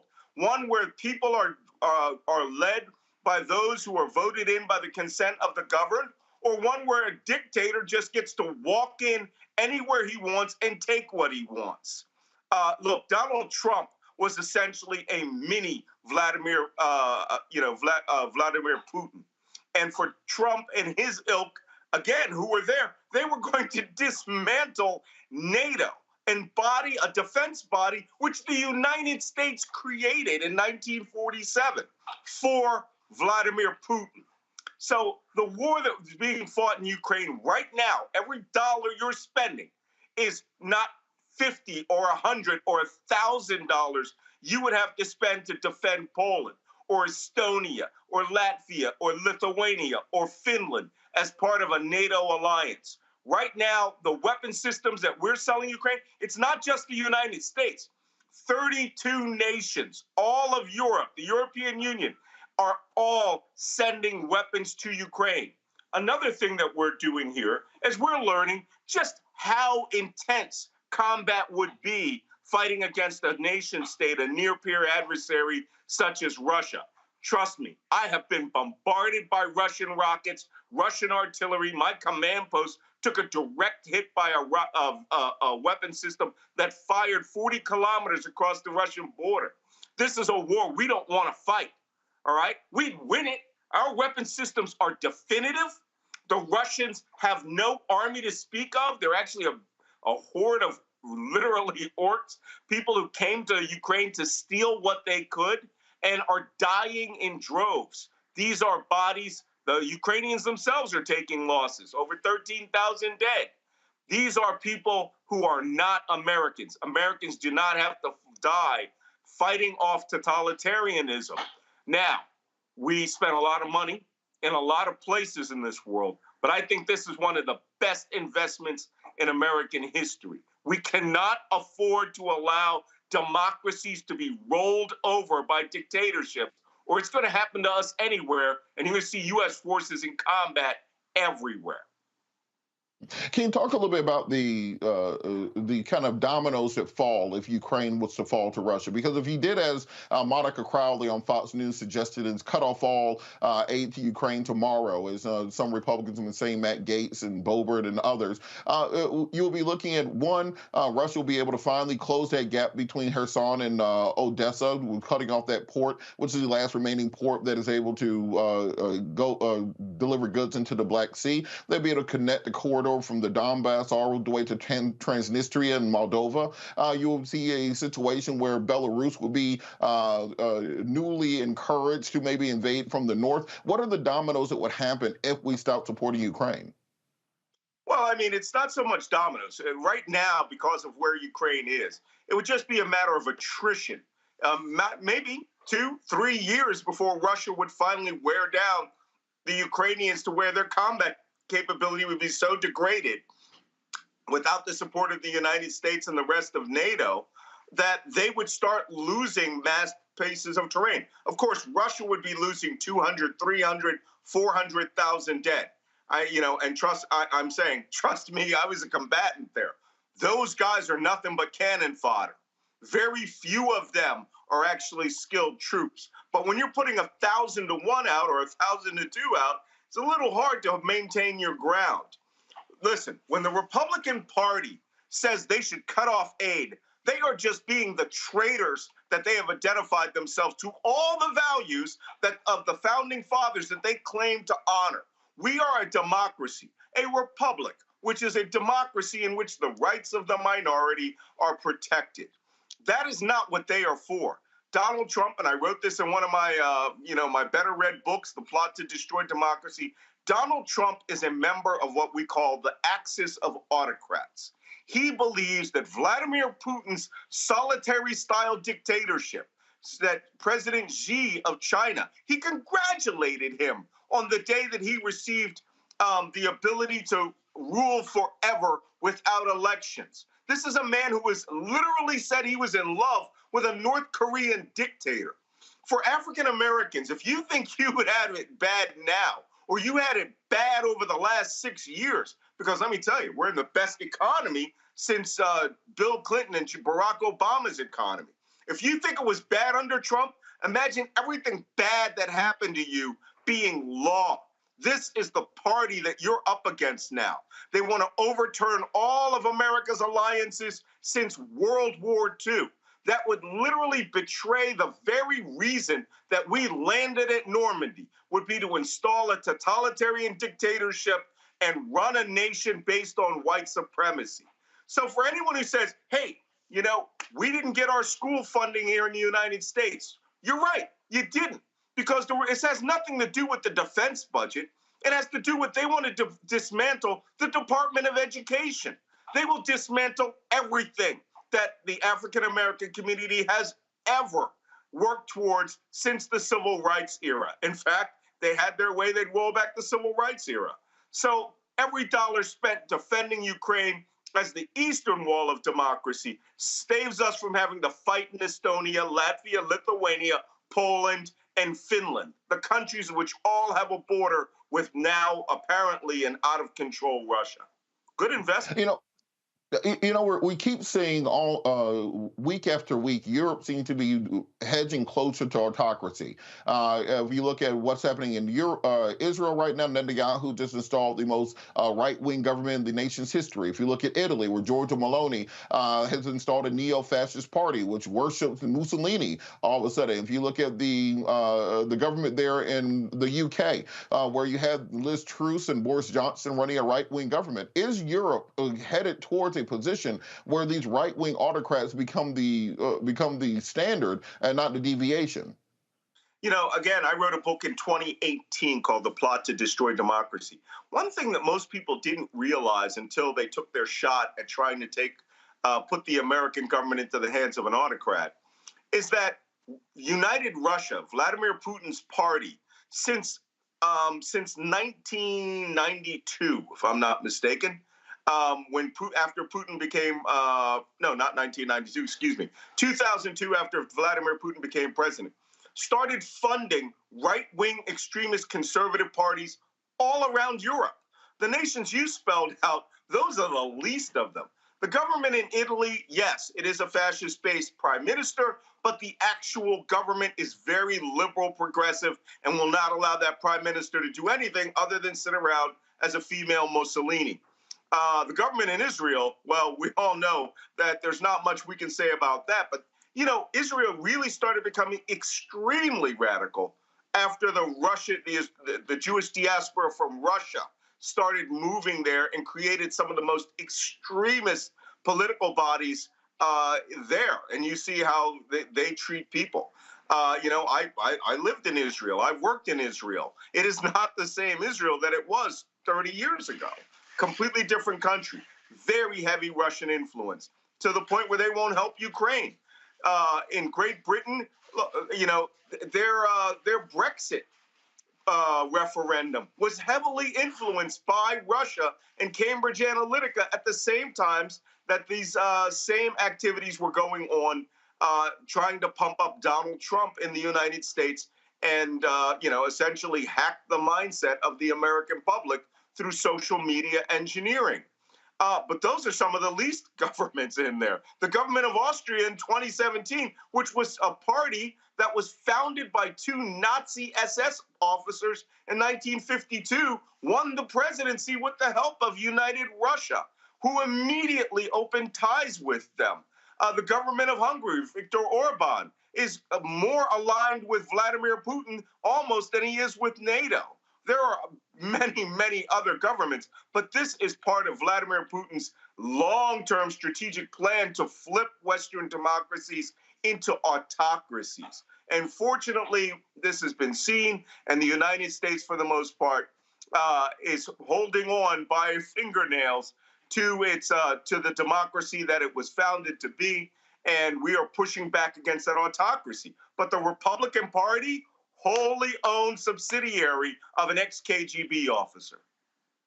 So how does this war end? I don't think anybody thinks that the Ukrainian army can do a river crossing and push the Russians out of Crimea down to Sevastopol. I don't think that the U.S. is going to supply them with the types of offensive weapons. Zelensky has asked for Abrams tanks and for Leopards from Germany, from Challenger tanks from Great Britain. Is there a diplomatic solution? Is there an agreement that can be considered? Because the Russians are saying they're not going to give back the Donbass, they're not going to give back Luhansk, and they're not going to give back Crimea. And Zelensky has said that he wants all those territories back and to redraw the lines to 2014. How exactly does this end, or is it just a continuous decade of war like we saw in Chechnya in the 90s? Let me explain something very clearly, all right? I am a Ukrainian Army soldier. I was part of the 3rd Battalion International Legion Special Forces. I took part in the offensive operation in Kharkiv province that took back the entirety of the northeast of Ukraine. I was in the first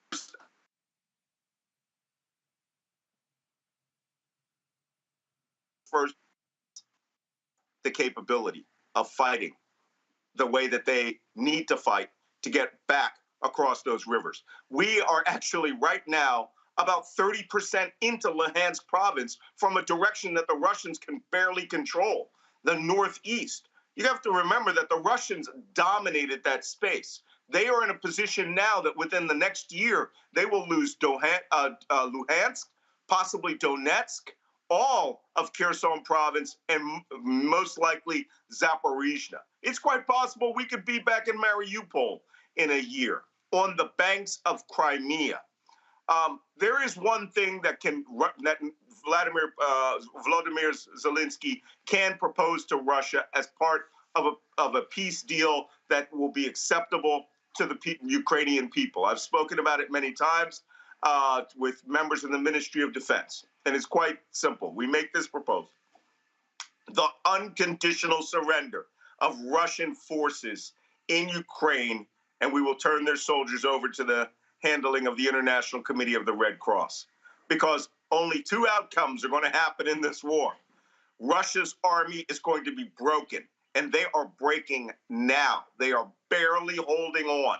Their mobilized forces are going out there wearing World War II and Soviet-era helmets, rifles from the 1950s. We have the equipment, not just the stuff that we have from the United States. It is as simple as this. We have the heart to bring this war to a horrible, terrible conclusion if the Russians want it. But for now, they have an option. They can turn around and walk home, back to the Russian border, or they can be destroyed. And I think Zelensky is speaking from a position of strength because he sees the writing on the wall, and so does everyone else, which is why we're giving them the weapon systems they need. The tanks that he wants, the Challenger, the Leopard, the Abrams, those tanks, those advanced weapon systems will come to Ukraine, but more than likely, once a ceasefire or once Russian forces have been pushed out of their borders. Malcolm, for all that you've done in updating us. You know, can't get more updated information than you being on the front lines. We thank you for everything you're doing. Make sure you keep us updated. We'll have you back on. Thank you so much, Malcolm Nance, counterintelligence expert. Thank you for joining us. My pleasure. Thanks. We'll be back after the break. You're watching Roland Martin Unfiltered live on the Black Star Network. Hatred on the streets, a horrific scene, a white nationalist rally that descended into deadly violence. White people are losing their damn minds. As an angry pro-Trump mob storms the U.S. Capitol, we're about to see the rise of what I call white minority resistance. We have seen white folks in this country who simply cannot tolerate black folks voting. I think what we're seeing is the inevitable result of violent denial. This is part of American history. Every time that people of color have made progress, whether real or symbolic, there has been what Carol Anderson at Emory University calls white rage as a backlash. This is the rise of the Proud Boys and the Boogaloo Boys. America, there's going to be more of this. Here's all the Proud Boys, guys. This country is getting increasingly racist in its behaviors and its attitudes because of the fear of white people. The fear that they're taking our jobs, they're taking our resources, they're taking our women. This is white fear.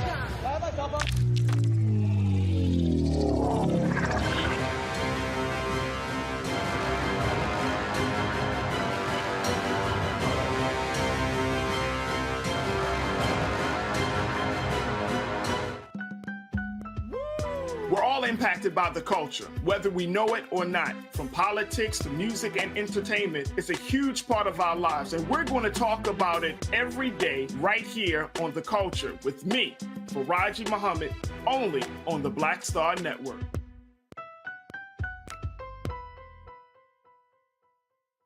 Hi, I'm Israel Houghton with Israel and New Breed. What's up, what's up? I'm Dr. Ricky Dillard, the choir master. Hey, yo, Peace World, what's going on? It's the Love King of R&B, Raheem Devon, and you're watching Roland Martin, Unfiltered.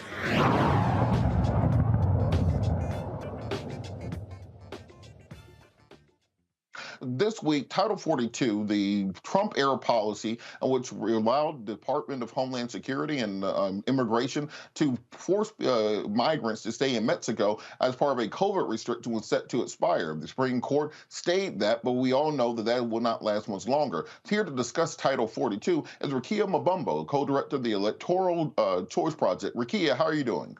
I'm good. How are you? I'm doing great. So can you talk to us a little bit about Title 42 for people who are unfamiliar with the issue and why it's so controversial, the Supreme Court staying the expiration of it? Yeah, well, I mean, this is really important. And we just actually did a report called Criminalizing Blackness, which really goes deep into why Title 42 is really important and actually gives you the history of the 1994 crime bill and its impacts on the 1996 immigration laws and how it has resulted in anti-Black immigrant policies that we see now.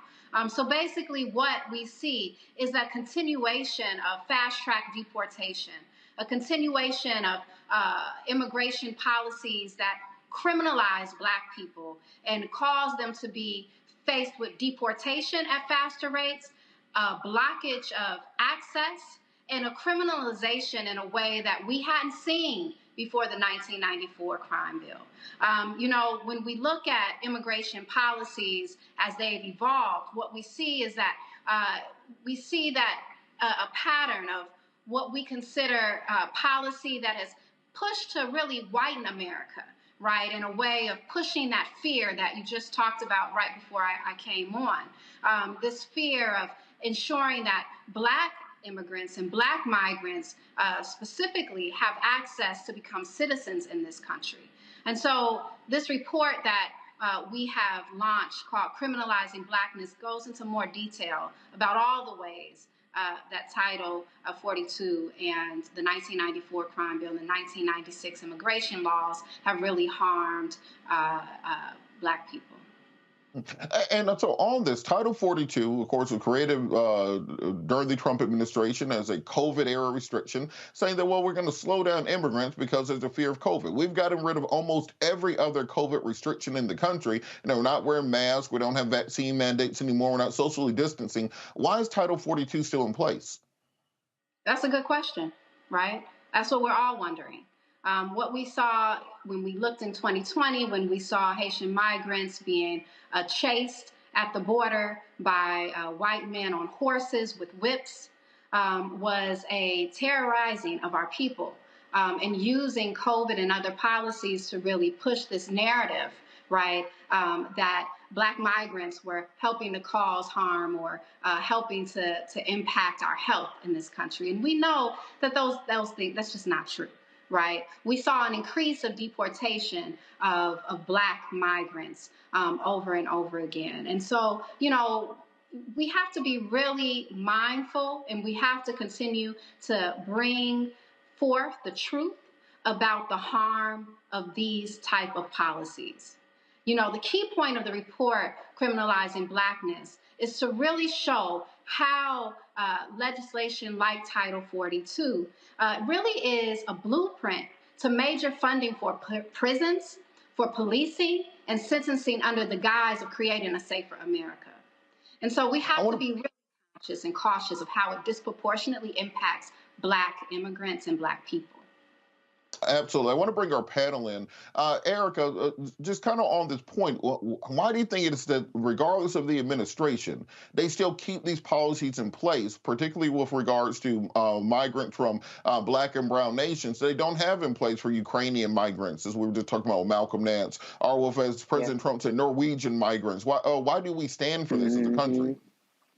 Well, I mean, we've talked about it on the show plenty of times that white supremacy is global, right? So that is a truth that we know when you talk about having migrants that come over from European nations that can really kind of uphold white supremacy tenets. And so it's, you know, very interesting when we look at, you know, who was the advisor and author of Title 42. Stephen Miller, we know that he is definitely out of his hood and robe. He's been a white nationalist for quite some time. So this is not appalling, a surprising policy. One of the questions I did want to ask the guest that we have on, Robert, is Are you finding success with coalescing other groups? There are different people that I follow on social media that are always bringing these stories to the forefront, because it's not, we don't hear about it until it becomes a political football, so to speak. So I just wanted to find out, are you finding success with other groups that maybe don't have the reach on their platform to really get more people involved around this campaign, so to speak? Yeah.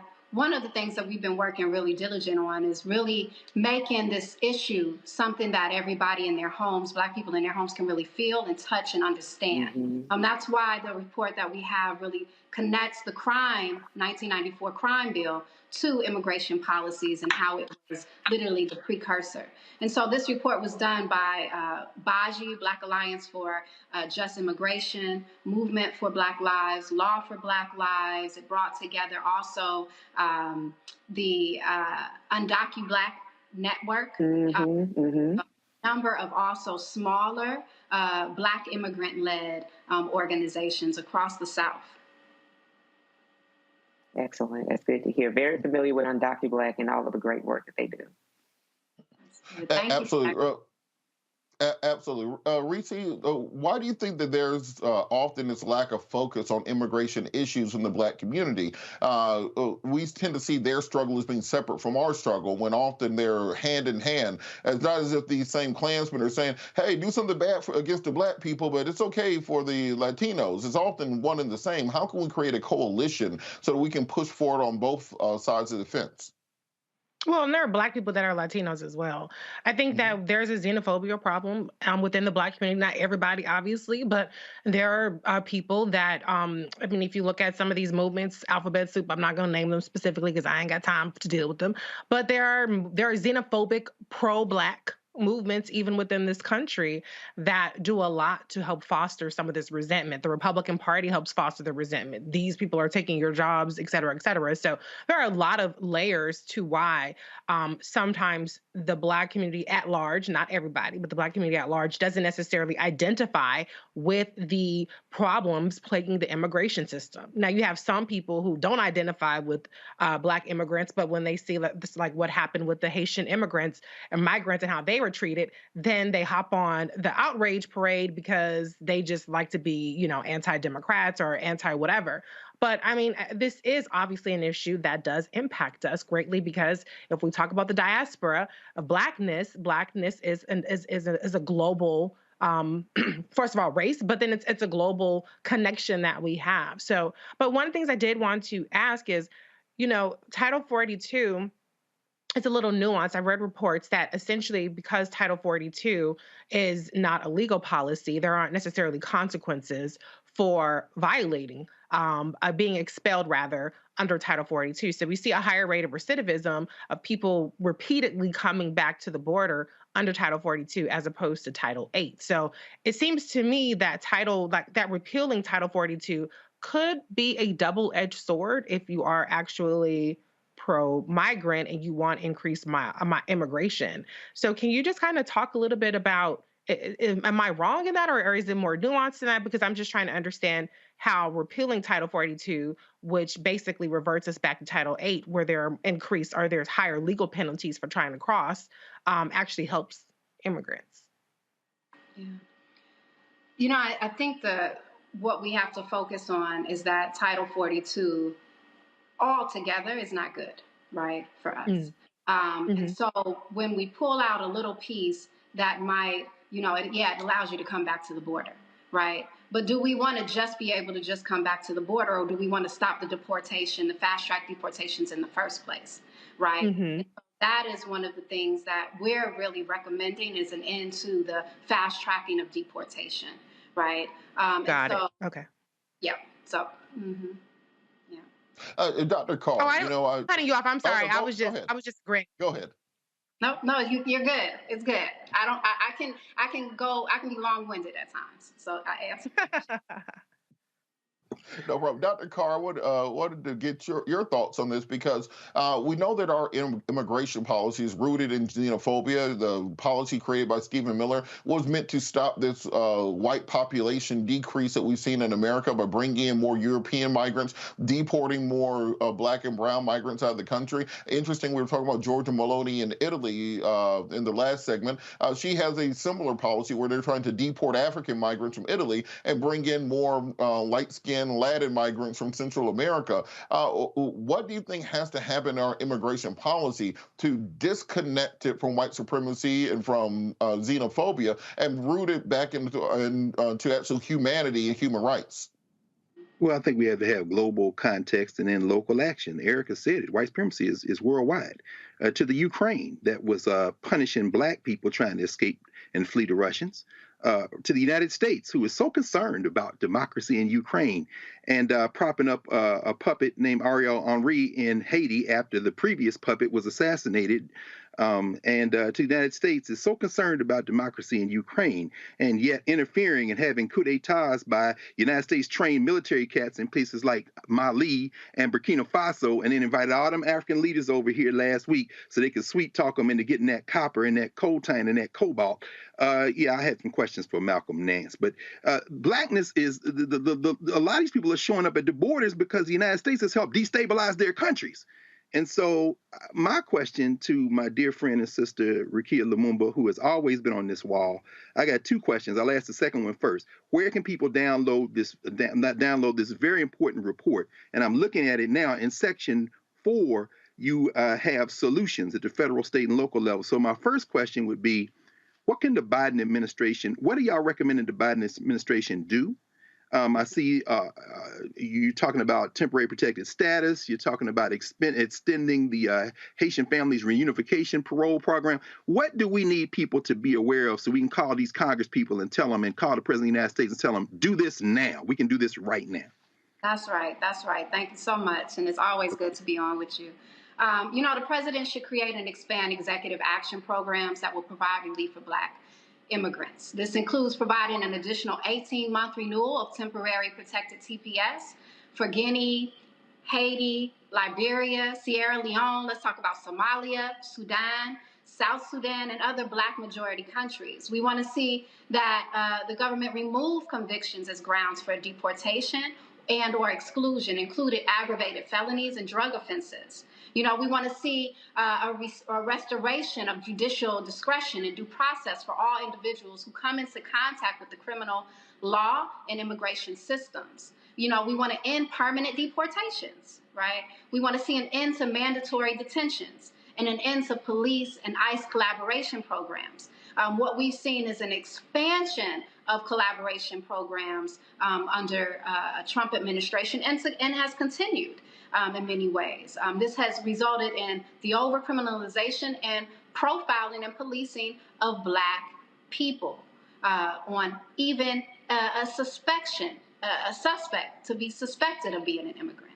And so we want to see that shift as well.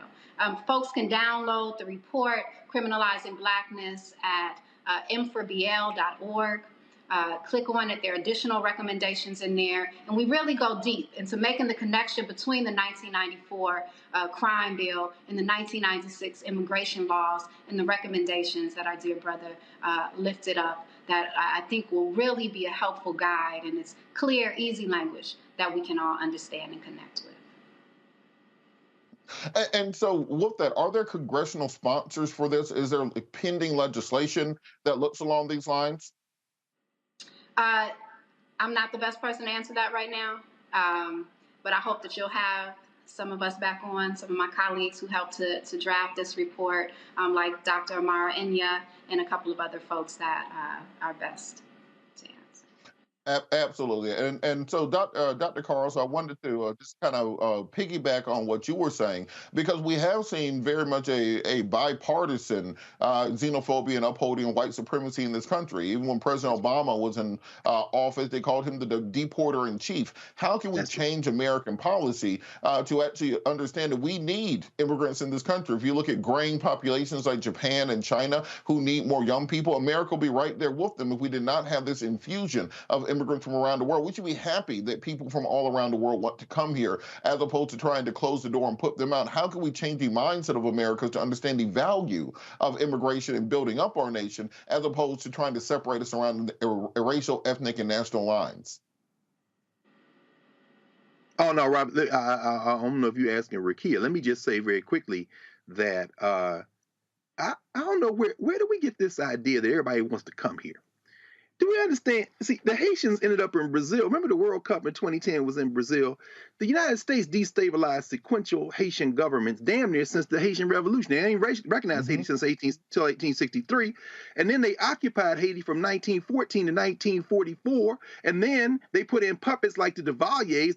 Haiti had its first unencumbered election in 1990. Then they sent in a CIA group to undermine that. Then they put the damn UN in after they put Aristide out, and the UN went in there and messed up Haiti again. My point is that Haitians were leaving Haiti, but not because they don't love Haiti, but because they were being forced out by public governments that the United States was propping up. Same thing in Central America, same thing in Latin America. People not coming here because they love George Washington, and look, people are coming here because they're being driven out of their countries, and the dollar is stronger, which means the remittances are propping up the people back home that they had to leave, not because they don't love their countries, but because they've been forced out. These are push and pull factors. So I'm saying, let the United States grapple with white supremacy on its terms. We have to fight that fight here. But if we try to fight this fight somehow as Americans and not human beings in a world engaged in a solidarity movement globally with local applications, the United States of America is going to collapse, because these white nationalists are not interested in immigrants that look anything other like them. That's never going to change. And if we throw in our lot with them and clap for Volodymyr Zelensky and forget the fact that the global South hasn't picked a side in that fight, we are going to go down with these fools. This is another conversation we have to have. Either we're going to get mature in our ability to put foreign policy and domestic policy together, or we're going to implode like the United States of America, because the only kind of immigrants they want, you just heard Rakia say it, the only kind of immigrants they want here look like them. Absolutely. I think that's a great place to close out the show. Thank you so much to all of our guests today. Thank you so much, Erica, to Reese, Dr. Carr. Thank you to all of our people who joined us. Got to thank also our producers, Ariel, Lisa, Carol, everyone in the control room. Got to thank Roland for letting me sit in for him. I'll be here next week also while Roland is still on vacation. And look, as I say at the end of every show, in the words of Gil Scott-Heron, no matter the consequences, the fears to grip your senses, you got to hold on to your dreams. Hold on to your dreams, America. Holla.